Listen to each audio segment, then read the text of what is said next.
Et dis-moi, pourquoi les hommes, ils ne veulent pas s'engager? Parce qu'ils sont pas sérieux. Parce qu'ils veulent profiter. Profiter à donf, ouais. Parce que c'est des lâches, et qu'ils ont peur. Ils ont peur de quoi? Un peu peur, je pense qu'ils ont un peu peur de nous. Ah ouais? Ouais, parce qu'on cherche à se poser tout de suite, on aimerait faire des bébés. Bon, après, les filles aussi, il y a des filles qui ont pas envie de s'engager. Pourquoi ils veulent pas s'engager? Bah, il y en a, ils s'engagent, il y en a, c'est des fils de. Et toi? Ils veulent profiter. Des fois aussi, il y en a, ils ont peur. Il y en a, ils ont peur des expériences pas ouf dans le passé, il y en a, ils ont trop peur. Salut les gars! Alors, pourquoi les hommes fuient l'engagement et encore plus le mariage? Est-ce une peur légitime ou un refus sans véritable raison? Il y a une phrase qui me tue par-dessus tout. C'est quand un homme dit à une femme « Je ne suis pas encore prêt à m'engager avec toi. » Pourtant, ça fait 10 ans que tu es là. 10 ans que la femme avec qui tu es se bat pour toi. Elle se bat parce qu'elle voit un avenir pour vous. Elle donne son amour et ce, sans compter. Quand une femme aime, elle est loyale. Elle te montre tous les jours. 10 ans, c'est énorme. Je pense que c'est une façon de parler, mais si passé un certain temps, l'homme n'a pas décidé de s'engager avec toi, c'est qu'il y a un problème à la base, c'est qu'il n'a pas eu les signaux positifs qu'il faut pour qu'il s'engage sérieusement. Tu n'as pas su lui montrer les bons signaux comme être une bonne femme, ambitieuse, gentille, maternelle, respectueuse, fidèle. Que c'est elle, que tu dois la choisir. Et elle se bat pour ça. Elle se bat pour cette place, pour toi. Et en contrepartie, qu'est-ce que tu lui réponds? Que tu n'es pas encore prêt. Laisse-moi rire. Tu es prêt pour la fréquenter. Tu es prêt, parce que c'est ce que tu vis actuellement, à continuer cette relation comme elle est. C'est ça. Et Oui, et c'est peut-être là où se trouve le problème. Elle donne tout, c'est quelque chose que n'importe quelle autre femme peut offrir. Par exemple, si on parle de relations intimes, c'est quelque chose que toutes les femmes peuvent proposer. Beaucoup de femmes ne prennent pas le temps de faire une auto-évaluation, de se demander mais qu'est-ce que j'apporte réellement dans la relation? Quelle est ma valeur ajoutée pour cet homme? Qu'est-ce qui pourrait faire que cet homme arrête son indécision et me choisisse moi? Certaines femmes pensent que le simple fait d'être une femme, d'être jolie ou sexy, suffit. C'est le grand mal de ce siècle. je ne vais pas blâmer spécialement les femmes là-dessus, parce que une femme, quand elle aime, elle donne tout. On est tellement naïve, on est tellement bourré d'amour, on a tellement d'amour à revendre, et ben qu'on est prêt, malheureusement, parfois, à faire des choses qui nous dépassent. C'est-à-dire que même si, au départ, on avait certains principes, eh bien, parfois, et même trop souvent, l'amour prend le dessus. Et ce que j'aimerais juste dire aux femmes, c'est que vous méritez beaucoup plus. Votre valeur est inestimable. Donc si un homme n'est pas prêt, eh bien, ne perdez pas votre temps. C'est le genre de discours qui déresponsabilise les femmes. Justement, ta valeur est inestimable. Non, justement, elle est estimable et peut même diminuer après certaines erreurs. Il faut arrêter d'infantiliser les femmes et plutôt de les enseigner la réalité. Les émotions sont de très mauvais guides. Autrefois, les aînés apprenaient aux femmes à repérer les pièges des relations. Aujourd'hui, les jeunes filles apprennent directement des réseaux sociaux. C'est pas méchant. Là, ça fait 10 ans. Demain, ça fera 20 ans. Et c'est à ce moment-là où vous allez vous poser, vous allez vous dire « Ah, il m'avait promis ça il y a 1 an. De 1 an, on est passé à 10. De 10, on est passé à 20. » Et la douleur de ça, les filles, c'est très dur de se relever après ça. Parce que tu as l'impression que tu as perdu 20 ans de ta vie. Et le comble dans tout ça, c'est que le lendemain, on t'annonce que ton homme avec qui tu es actuellement, c'est marié. Parfois, cela peut relever des traits de personnalité sur lesquels on n'a pas vraiment de prise et l'homme ne se projette tout simplement pas avec elle. Il est important que la femme fasse une introspection pour comprendre ce qui a pu manquer pour susciter l'engagement de l'homme avant qu'il ne soit trop tard. Mais il est important de ne pas écouter tous ces coachs qui te font comprendre que tu es génial et que la femme n'a rien à changer. Pourquoi les hommes ne veulent plus se marier? Déjà, ils n'en ont pas les moyens. Un mariage, ça coûte cher. Et puis en plus, ils se servent de cette excuse. Oui, mais j'ai pas les finances, laisse-moi récolter la somme, je veux un beau mariage, je veux pas faire ça à l'arrache, mon œil, tu veux pas et puis c'est tout.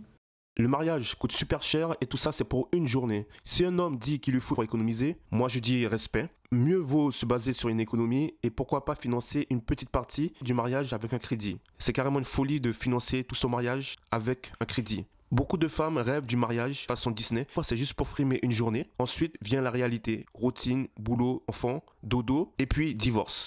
Car 75% des divorces sont initiés par les femmes. De plus, il veut profiter un max avant d'avoir les menottes. Donc il veut sortir, voir ses potes, faire tout ce qu'il veut, voyager, faire des crasses en scred. Si vous vous forcez avec le mariage, soit il va accepter et il va vous tromper, soit il le fera jamais et vous dira toujours l'année prochaine, bientôt, bientôt. Pour vous garder sur le côté, vous voyez. S'ils veulent pas, c'est qu'ils sont pas prêts, tout simplement. À 30 ans, le cerveau d'un homme, il est même pas encore formé. À peine. Donc optez pour des mecs plus vieux si vous voulez vous marier à tout prix. 40, 50, 60. Eux, au moins, ils pourront pas dire j'ai pas de sous. Ils auront eu le temps d'économiser. Le modèle moderne du mariage est aligné sur les attentes féminines de nos jours. Beaucoup de femmes profitent de leur jeunesse et du pic de leur pouvoir de séduction pour vivre une vie de débauche. Puis cherchent souvent à 35 ans un homme stable pour s'installer. Mais elles arrivent souvent à cette étape avec les traces du passé. Tatouages, addictions, blessures émotionnelles, habitudes bien ancrées. Or, le contrat initial du mariage reposait sur un équilibre. La femme réservait sa jeunesse, sa fraîcheur à son futur mari et l'homme offrait en retour son engagement et sa sécurité. Aujourd'hui, beaucoup d'hommes réalisent que ce deal s'est transformé en leur désavantage. Être pourvoyeur signifie aussi hériter des blessures émotionnelles d'une femme, gérer ses instabilités, prendre le risque du divorce, payer une pension alimentaire, être éloigné de ses enfants et finir ruiné financièrement et émotionnellement. Ce constat pousse de plus en plus d'hommes à fuir le mariage. Avant, je ne comprenais pas pourquoi les hommes d'aujourd'hui ne veulent pas se marier. Il y a beaucoup d'hommes célibataires de nos jours qui refusent de se marier. Je ne comprenais pas ça. Mais maintenant, là, je comprends. Je comprends pourquoi les hommes d'aujourd'hui ne veulent pas se marier. En fait, ils ont peur de nous les femmes. Nous les femmes là, nous les femmes d'aujourd'hui, on ne leur donne pas envie de nous marier parce qu'on a un très mauvais comportement. Aïe, nous les femmes d'aujourd'hui, de toute façon, on a un sale caractère. Et puis on n'aime pas quand on nous dit qu'on a un mauvais comportement. On n'aime pas ça. Mais notre comportement ne donne pas envie à ces hommes de nous marier. Voilà pourquoi il y a beaucoup d'hommes célibataires de nos jours. Oui, beaucoup d'hommes ont ouvert les yeux après avoir entendu des histoires venant de leur famille, de leurs collègues, venant de l'actualité. Ils constatent un schéma récurrent. Des femmes qui demandent le divorce, parfois même après avoir mal agi, mais in fine, ce sont les hommes qui subissent les conséquences les plus lourdes. Ce sont souvent eux qui se retrouvent juridiquement désavantagés, financièrement ruinés, contraints de verser une pension alimentaire, voire un salaire compensatoire à leur ex-femme. Et pour couronner le tout, on apprend récemment que les pensions alimentaires ne seront plus déductibles des impôts. Vous savez, l'homme quand il vient vers une femme, là, ce qu'il a attiré, c'est le corps de la femme. C'est ce qui lui frappe à l'œil, c'est ça qui l'a attiré. Mais quand il vient là, il est un homme, hein. Lui-même il te demande qu'il a envie de toi. Il vient de te connaître, il te dit qu'il a envie de toi. Mais au fond de lui, il espère que toi tu lui dises que non, toi tu n'es pas comme ça. Toi tu respectes ton corps. Toi là ton corps a de la valeur. Toi tu es différente. Au fond de lui, lui-même il t'a demandé, mais au fond de lui, il espère ça. Que tu lui montres que tu es différente. Mais nous les femmes d'aujourd'hui, aïe, est-ce qu'il a besoin de demander? Nous on donne. Non seulement on le donne, mais on montre également qu'on peut également distribuer à d'autres gratuitement. C'est ce qu'on fait. C'est ce qu'on fait ici dehors. Et puis on veut qu'on nous marie. Qui va marier ce genre de femme? Tu montres tout, tu donnes tout à un homme qui vient. Tu viens à peine de le connaître, mais ce que tu lui donnes. Tchè! Les hommes d'avant, là, dans le passé, les hommes se précipitaient pour se marier parce qu'il y avait des privilèges que les femmes les refusaient. Ils n'avaient pas ça étant célibataires, donc ils sont obligés de se marier pour avoir. Mais de nos jours, un célibataire est mieux traité qu'un homme marié. Il y a du vrai dans ce qu'elle dit, mais il faut faire attention quand même. Pour les projets, il est quand même plus intéressant de se mettre en couple. Tu as quand même plus de facilité à créer des projets à deux. De nos jours, là, est-ce qu'il a besoin? Il a besoin, il te dit, viens rester avec moi. Il n'a même pas besoin, toi, tu ramasses derrière tous tes bagages. Tu lui montres que toi, là, tu ne respectes pas tes parents. Toi, tu n'as pas de valeur. Tu viens, tu restes avec lui, tu lui fais des enfants. Il n'a même pas vu là où habitent tes parents. Ils ne connaissent même pas comment s'appelle ton père et ta mère. Ils ne connaissent pas ça. Mais toi, est-ce que ça te dérange? Les femmes d'aujourd'hui, on est versé sur les réseaux sociaux à montrer nos fesses, à remuer nos fesses, à montrer que nous, là, nous, on écarte. Nous, on donne seulement nos numéros facilement. Nous, on couche. Nous, on donne tout. Nous, là, on prouve, on donne tout. Voilà, c'est ce qu'on fait, nous, les femmes d'aujourd'hui. Oui, c'est ce qu'on fait. Et puis, on veut qu'on nous marie. Nous, les femmes d'aujourd'hui. Le premier objectif de l'homme n'est pas l'engagement. C'est à toi de lui montrer qu'il a tout intérêt de se mettre avec toi. C'est à toi de te comporter de manière respectable et cohérente pour envoyer les bons signaux. Ce n'est pas à l'homme de te mériter, mais à toi de montrer que tu es digne d'un homme de valeur. Toi, tout le monde te goûte. Et puis, c'est toi, tu veux qu'on mette dedans. C'est quoi ça? Et puis, quand tu es avec le gars aussi, tu lui montres que tu n'as pas le fibre maternel. Même la cuisine, on ne maîtrise pas, on ne connaît même pas cuisiner. Avant, nos mamans cuisinaient. Nous, là, c'est dans les restaurants. Nous, les femmes d'aujourd'hui, là, on veut manger seulement dans les restaurants. On montre que nous, on ne connaît pas cuisiner. Mais puis, on veut qu'on nous marie. Regardons un peu nos mamans. Nous, les femmes d'aujourd'hui, là, si on veut que les hommes nous épousent, là, changeons. Allez dire à une femme de cuisiner pour vous. Les féministes ont inséré dans la tête des femmes que pour être un être de valeur, il faut devenir un homme. Et les hommes, ça ne cuisine pas. C'est ça qui va faire que ces hommes-là vont nous marier. Sinon, là, on va traîner. Eux aussi vont rester comme ça.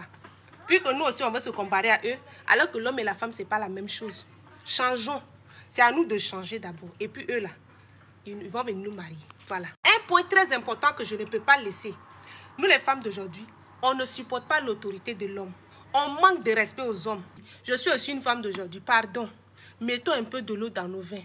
Respectons nos hommes. Et puis, tout va bien se passer. Les discours féministes, peu à peu, ancrent dans l'esprit de nombreuses femmes l'idée qu'il faut imiter les hommes pour avoir de la valeur. Fumer, tatouer, porter des jeans, pratiquer des métiers dits masculins, jouer au football, assumer ses cheveux gris, multiplier les relations sans attache, repousser la maternité, rejeter la cuisine, etc. Tout cela serait des signes de libération. Étrangement, pour combattre l'oppresseur, on invite les femmes à ressembler au contraire à l'oppresseur. Curieux comme stratégie, non ? Maintenant, on va passer à la dynamique sociale.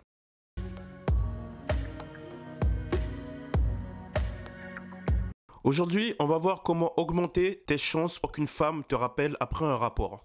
On sait qu'un rapport est jugé satisfaisant à partir de 7 minutes. Et certains ne vont pas aimer ce que je vais dire. On va parler de CUNY ici. Ce n'est pas une pratique qui plaît à tous, mais écoute jusqu'au bout. D'après une étude, un homme sur 2 le pratique régulièrement. Perso, j'ai été surpris du résultat de cette étude. Mais pourquoi je parle de cette pratique? Parce qu'en théorie, c'est simple, mais la faire arriver au sommet, ce n'est pas si simple que ça. Il y a la technique, bien sûr, mais aussi l'état d'esprit de la femme, le lieu, les émotions du moment. Donc bref, si tu n'arrives pas à la faire arriver au sommet, ce n'est pas à 100% de ta faute.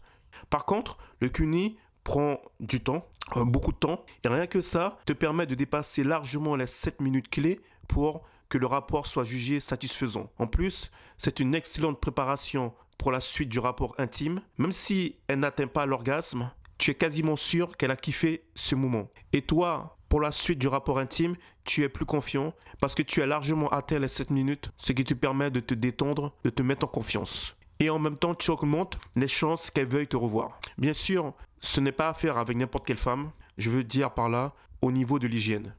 Merci d'avoir regardé cette vidéo. Je vous laisse avec mon ami Bobby. Ciao. Hé hé, tu t'attendais à voir l'autre? Boba, Bobine, Bobby, je ne sais plus. J'en pouvais plus de voir sa tête de cake, sérieux. Moi, c'est Paco. Et ouais, c'est l'écran de fin. Voici une vidéo que tu pourrais apprécier, ou celle-là. En tout cas, merci d'avoir maté la vidéo. C'est super cool. Lâche un petit like si tu as aimé. Et surtout, abonne-toi. Ciao.